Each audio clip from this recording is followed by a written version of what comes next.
Hello everyone, I am the Weather Dude. Welcome back. Happy New Year's Eve. We are one day away from 2022, and today we're going to be giving like a final, sort of like a wrap up as to what this New Year's snowstorm, aka Winter Storm Frida, whatever you want to call it, but the New Year's winter storm is coming.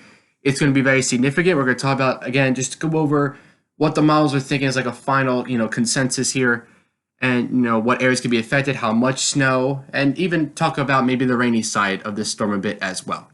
So let's get started. Of course, be sure to like and subscribe if you do enjoy. So let's kind of show off the jet stream pattern because I think this just looks like a perfect, jet stream pattern to form a system like this. All right, so here we have, right, the polar jet stream kind of coming in like this, and of course the high pressure in Canada. That's going to help supply the cold air that is in place, right? And then we also have, actually here, I'm going to kind of like color code this so it's easier to understand. So let's actually make this blue. All right, so here we have, this is the polar jet stream, right, which is going to supply all the cold air. There's the high pressure dumping in the cold air. But then we also have, right, the subtropical jet stream that's going to kind of come up, right, and they sort of meet or come at least come very close together, all right? They don't exactly have to touch to form a low. It would be great if they did, but sometimes even if they get like really close, a low can still form, right? And there you go, pretty much right where they converge or get very close. A low is going to form right in that region, and it's going to track pretty much along, or just about, so to speak, kind of like in this way. And to the north of it, that track is where the snow is going to be.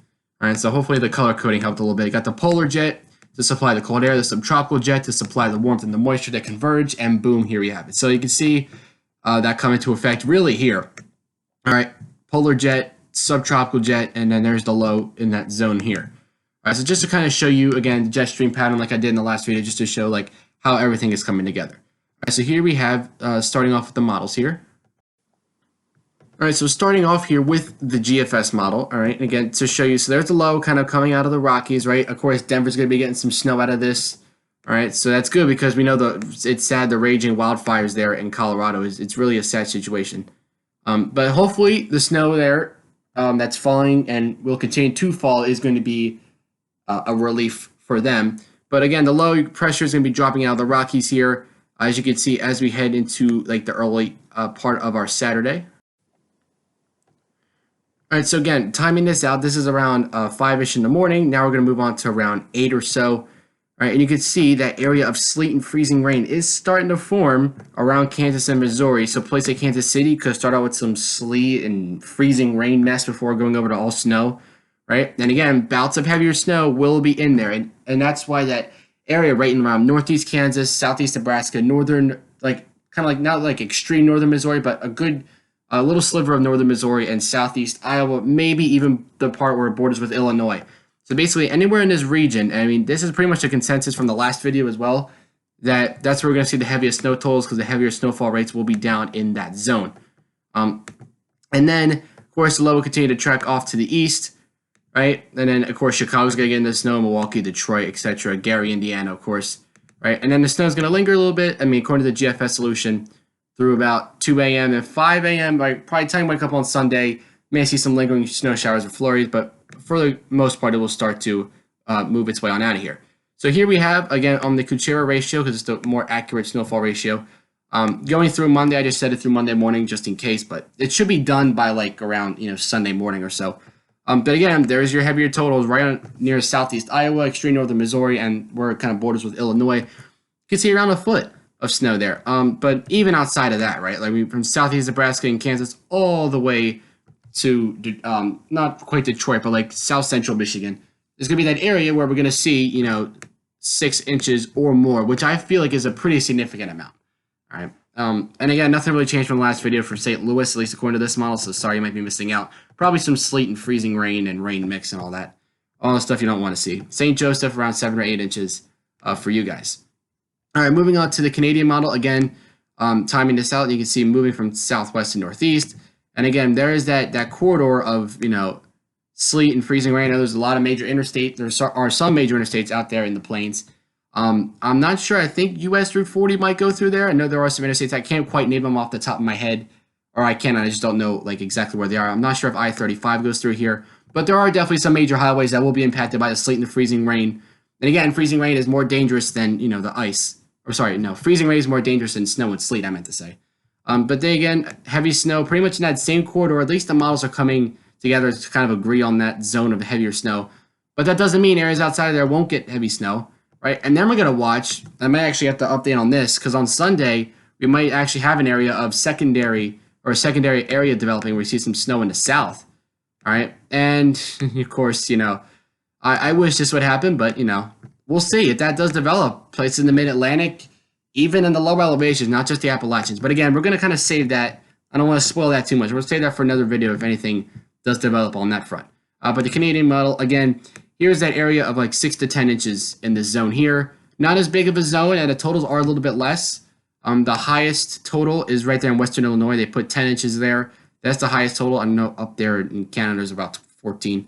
But 9-10 inches for Southeast Nebraska, for Northeast Missouri or so. Chicago, both GFS and Canadian agree on around 6 or 7 for you. So still a very significant event. That should definitely put a dent, if not even maybe make up for almost your snow drought there for Chicago. Detroit, though, only about 2 or 3 inches. So that's been down a little bit from what some of the models were saying before. European solution, right? Here we go.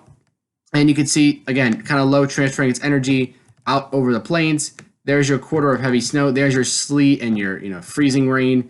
And a lot of areas that do snow, like even parts of northern Illinois and northern Indiana, maybe not Chicago and Gary, but a little bit south of there, you guys could even start as freezing rain before going over to snow. And there's a little heavier area of snow, according to the European solution there, moving through Chicago and Gary, heading pretty much right towards Ann Arbor and Detroit. You can see it hits that little bout of heavier snow hits you guys by 2 a.m. on Sunday. All right, and then kind of making it, again, by Sunday morning, it's probably all gone. All right, and then, of course, that system developing to the south. So Euro, gotta say, a pretty big change of heart. Like, really a big change of... I'm sorry. That's... I was like, this didn't look like this before. I was out a little bit too far. I apologize for that. I was like, wait, this is weird. Because I just set this up and it didn't look like that. Okay, there we go. That's more. Okay, so this is through Monday morning. So that was about a week later. So there it is, about 6 to 8 inches. Now notice, though, it is a bit further to the south. Now it's less of Iowa, more of Missouri and Illinois. And that's good for you guys down in St. Louis because that raises your total up to about an inch. So Euro is a bit further to the south, what you like to see in St. Louis. But there are still some areas around 6 to 10 inches. I feel like the Euro from yesterday, the 12Z run from yesterday was a lot less. It was mostly like 3 to 5, 3 to 6 with some isolated pockets of over 6. But now I feel like there's a more solidified area of 6 to 10 inches. So Euro did upgrade their solution a bit. There's 2 areas in there, and of course maybe around right where Gary is in Indiana, where you could see over 6 inches. Chicago about 5, Detroit about 3, Ann Arbor about 2 or 3, Milwaukee maybe around a couple inches or so. All right, so models are they're fluctuating, but not really.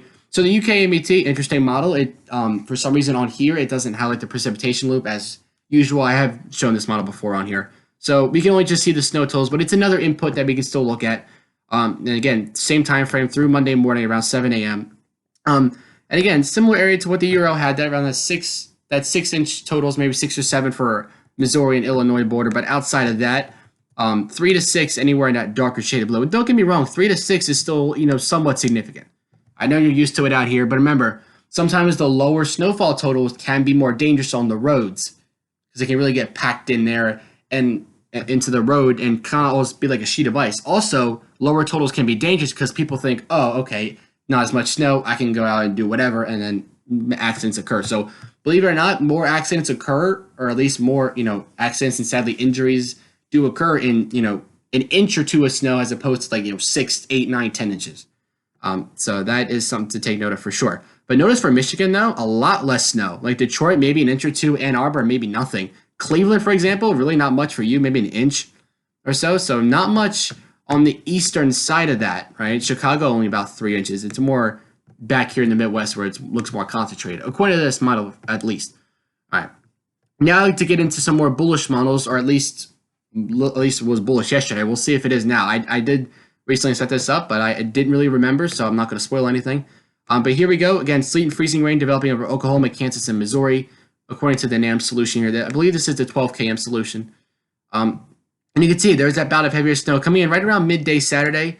So, of course, take it easy if you're, coming home, if you happen to go to any New Year's party still, or if you're still there like from like if you're going there tonight and then coming home later in the day Saturday, of course be careful as well. Now the good thing is if you're like staying if you're going somewhere for New Year's and you're coming back later in the day, especially if you live a bit further west, the precip should be winding down.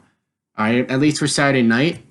Now that doesn't mean the roads are going to be completely safe, but it would be better than at least places like Chicago, Milwaukee, and Detroit might still be in the brunt of the storm at Saturday night, whereas areas farther west who saw it first, because that's how it works when it moves west to east, might be winding down for you guys a bit sooner. But still, of course, use caution, take it easy. Now the NAM solution is interesting because they still have snow lingering around a bit for like Chicago and areas in Indiana, Michigan by 5 a.m. still. All right, so they have been lasting a little bit longer, and that could maybe contribute to higher totals. We'll see. Now the NAM is kind of like I won't say the opposite of the Euro, but it's showing a lot further north, right? We got this area of 6 to 12 inches right in this zone here. It's a lot further north than what the Euro had at least, and it's a lot more of a thicker zone. So it really encompasses like even Des Moines, all right? I think even around Omaha as well, like around 8 to 10 inches for you guys over there. So it's moving a bit further north, and Chicago still. It's interesting because Chicago, I think downtown is somewhere in here, if I'm not mistaken. So it's about 6 or 7. North of town, according to the NAM, is over 9 inches. South of town is like 4 or 5. So pretty big dividing line there on Chicago. That's interesting what the NAM is doing with that. 3 inches for Detroit or so, maybe 6 plus for a place like Ann Arbor, maybe around the lakes regions. Milwaukee, maybe around 8 inches for you guys of snow as well. All right, and the RDPS, right? That higher definition of the Canadian model. Again, we're gonna get to this next. We're gonna address this briefly for a little bit. The flooding threat, because the flooding threat will still be a big deal as well. But there's a snow forming. All right, this is like 5 p.m. ish Saturday, or 4. This is around 7 p.m. Eastern time, and you can see the snow's still going. But again, areas further west may wind down. Maybe maybe that secondary area produces some snow over like the Texas Panhandle. And you can see it continues to move further to the east. And again, 5 a.m. might still be snowing for Chicago, according to some of these models, such as the NAM and the RDPS. And even 8 a.m. for Detroit, Indianapolis could even still be snowing for you guys. And then finally starts to wind down a little bit later in the morning. So how about, actually, let's go through Monday morning, make it fair. All right, so here we go. RDPS snowfall totals. Again, here's that 6 to 10 inch zone from Nebraska, Kansas, Missouri, Iowa, Illinois. Those are probably the 5 states that are going to see the highest totals, of course. Again, southeast Nebraska, northeast Kansas, southeast Iowa, northern Missouri, and western Illinois will probably see the highest totals. And of course, as some lake effect action gets going, places like Chicago and areas in Michigan and Wisconsin that are near the lakeshore could even see some isolated higher totals because you got that lake advantage. Chicago, again, 5, 6. North of town looks like 8 or 9. South of town, maybe about 4. So Chicago, again, another interesting, dividing line right there. 3 inches or so for, Detroit. 2 to 3 for Ann Arbor. 5 or so for Gary.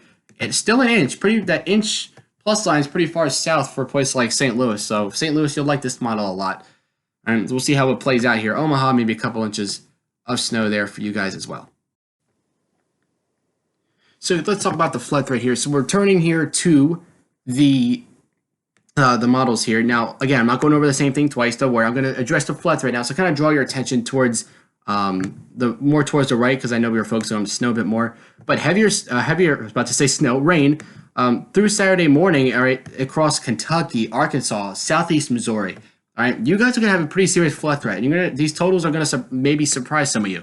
All right, the low is going to move right over like Kentucky and Tennessee. So there's going to be a lot of wind energy closer to that area of low pressure. Could even see some severe weather a bit further to the south. But it's going to be a line of some heavier rain and maybe even some more thunderstorms. Pretty serious heavy rain threat we are talking about here, right? And of course, with that other system that comes through as well. Rain totals. Okay, so anywhere in the red, that means you're over 2 inches. And that is a pretty significant amount of rain. Pretty much to see in any time. Because depending on, it does depend on what area you live in, but typically like most areas would normally see 2 inches of rain maybe in like 2 weeks, somewhere around there. All right, so the fact that, or maybe it could even be a little bit higher, maybe 2 to 3 weeks, you normally see 2 inches of rain. Again, depends on where you live.